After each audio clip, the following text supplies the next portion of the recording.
Hello, hello, hello. Good morning, Grass Residences. Good morning, Quezon City, City View. Good morning. Today is September 25, 2025. So, kakagising ko lang, magluluto na ako ng almusal. And I'm planning to go to Antipolo. Yahoo! Go, go, go! Okay guys, magsasangag na ako. Ito na yung garlic. Nalamas ko na yung kanin. Ayan na, magsasangag na ako. Naluto ko na yung itlog at saka yung Vienna sausage. Yan ang aking breakfast. Tapos, ready na yung kawali para lulutuin ko na yung sinangag. Let's go!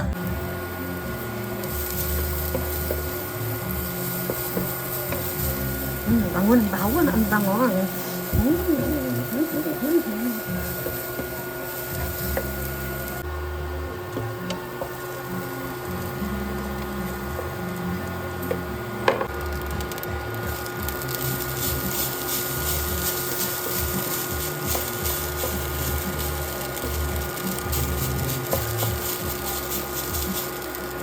Guys, I'm ready to go. Bababa na ako. Puntahan ko na yung Grab. Papuntang Antipolo. Tara, samahan niyo ako. Guys, ito na. Paalis na ako. Meron na akong Grab sa baba. Mitsubishi Mirage. So, tara, samahan niyo ako.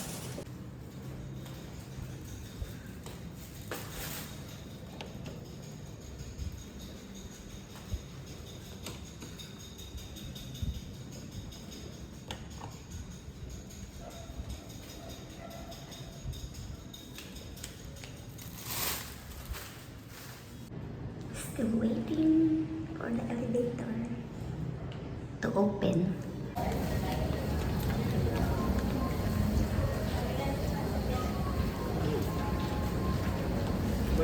Morning.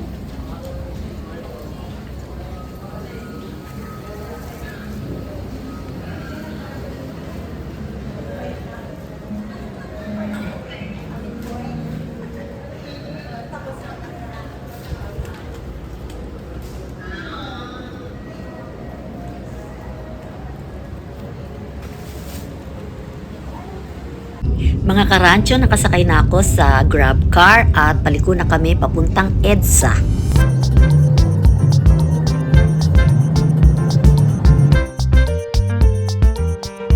Hello, hello, hello mga karancho, mga kachokaran. Habang nagbabiyahe tayo papuntang Antipolo, gusto ko munang magmarites sa inyo tungkol sa aking bahay sa Antipolo. Yung bahay ko sa Antipolo ay caretaker lang ang nakatira since 2019. Yung caretaker ko ay kasambahay ko since 2015, so matagal na siya sa amin. Bale, 3 years lang ang tanda ko sa kanya, kaya senior na rin siya. Unfortunately, na-heart attack siya noong February 4, 2025. So sad. Of course, nalungkot kami dahil wala nang magbabantay dun sa mga aso namin. Ang dami naming asong iniwanan sa kanya. Sa pangangalaga niya, 2 husky ang namatay, 1 Pomeranian, at 2 askal. To cut it short, hindi niya maayos na alagaan yung mga aso at yung bahay ay medyo hindi na rin masyadong naasikaso dahil marami na palang mga sira. Yung bubong tumutulo at yung mga ibang tiles nagkatuklapan na hindi niya inire-report sa amin. Hindi ko alam kung anong dahilan kung bakit hindi niya inire-report.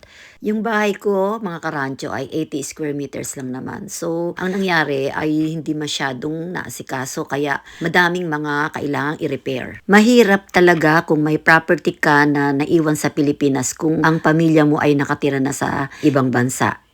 So, mga karancho, napagpasyahan ko na kahit nandito ako sa US ay pinagawa ko yung bubong, pinapalitan ko dahil tumutulo. Ang hirap magpatrabaho o magpagawa ng bahay nang wala kang personal sa Pilipinas. Kung hindi online lang, nag-chat lang kayo at nagbi-video call para makita mo kung ano yung mga ginagawa ng mga karpintero doon sa Pilipinas. So, tingnan natin kung anong naging resulta ng kanilang ginawa. Umuwi ako ng September para i-check yung mga nagawa doon sa bahay. Bali, 3 weeks nilang ginawa yung bubong at saka yung iba pang mga dapat i-repair doon sa bahay.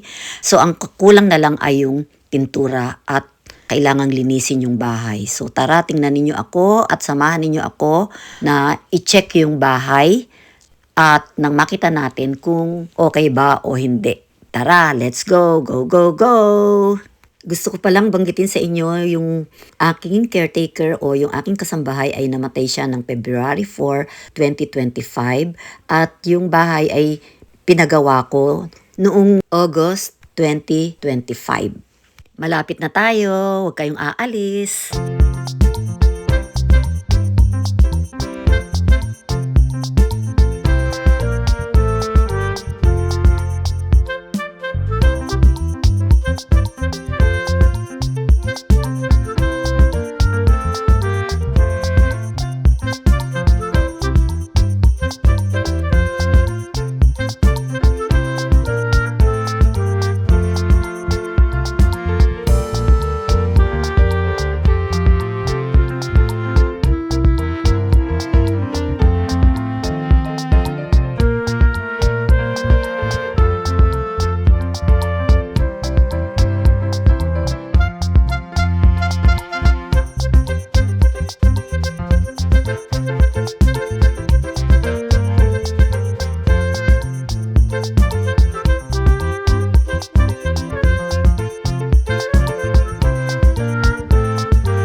Mga karancho, andito na ako sa bahay ko. Tara na, i-check na natin kung maayos ang pagkakagawa ng bubong, kung mayroon pa bang tulo. Kasi last week, bago ako dumating ay nag-uulan. Kaya makita natin kung may tulo ang bubong. Mache-check natin to, makikita natin kung may mga tubig doon sa loob ng bahay.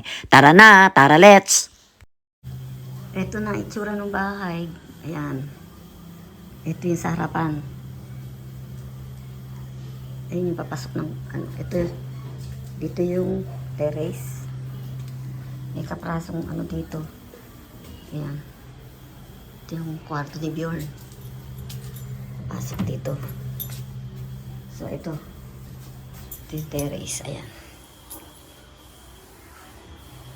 Ayun yung pinaka-kisame. So wala akong nakitang tulo.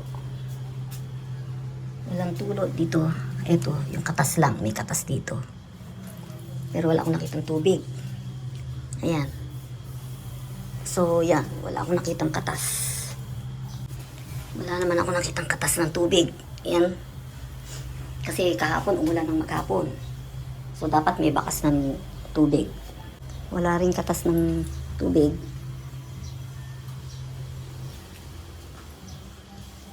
Dito.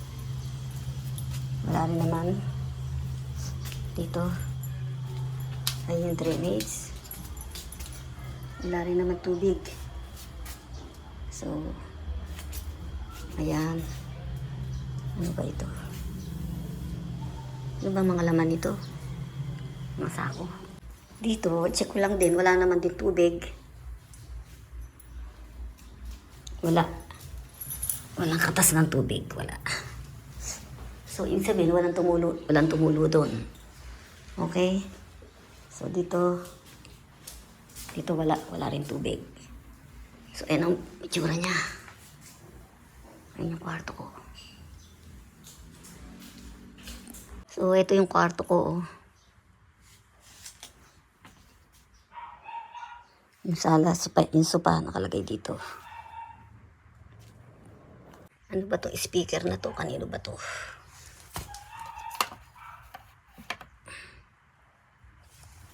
Kanino itong speaker na to? Ito, may basag na salamin. 3. 4. Ito. 5.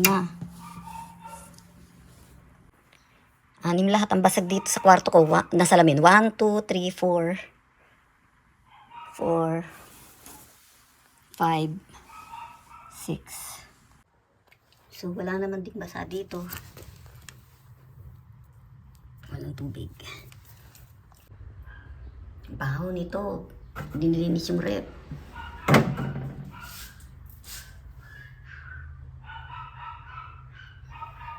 May uod. So far, kung yung mga tulo naman, wala naman akong nakitang ano ng tulo. Wala. Wala ako nakitang ano ng tulo. Yun lang hindi ko na-check doon kasi ang daming nakalagay. So, dito. Ano ba itong mga sapatos na to? Ito. Ipapamigay na ba to, Bjorn? Ito, ipapamigay na ba to, Bjorn?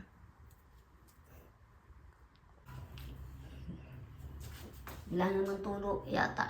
Wala akong makitang tubig eh. Walang tumulo, walang tulo. Dumaan ng bagyong Nando. Ewan ko lang dito. Parang wala rin ako nakitang tubig. Wala naman. Oh. Wala. So far. So far, so good. Oh, walang tubig. Kasi umulan na ilang araw. Ayun, hindi na raw pininturahan ni Ken. Wala daw pinturang pangkahoy.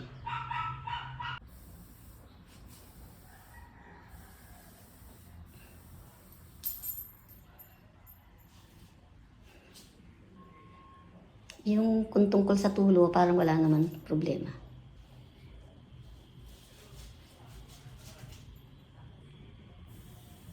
Ito, merong isang basag dito.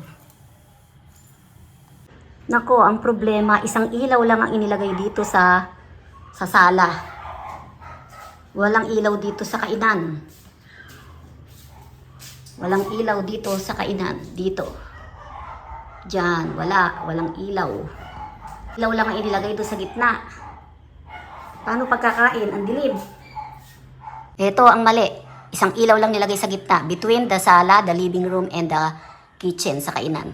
Walang ilaw doon sa kainan. Sa gitna inilagay yung ilaw. Tama, umulan. Ayan, nalalaman ko kung tutulo yung bubong. Okay guys, thank you for watching. See you again next time. Please subscribe, like, and share. Magpapatila lang ako ng nanak ng umin ako. Babu. God bless.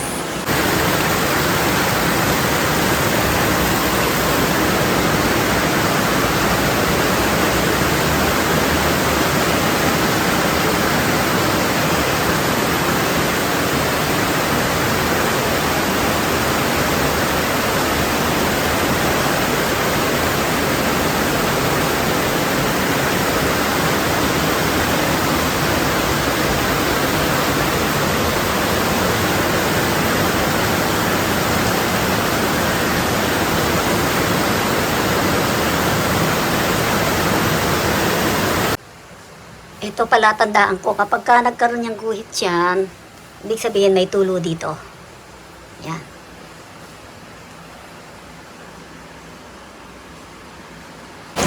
Oh guys, ang lakas ng ulan. Lakas ng ulan dito sa amin, sa Antipolo.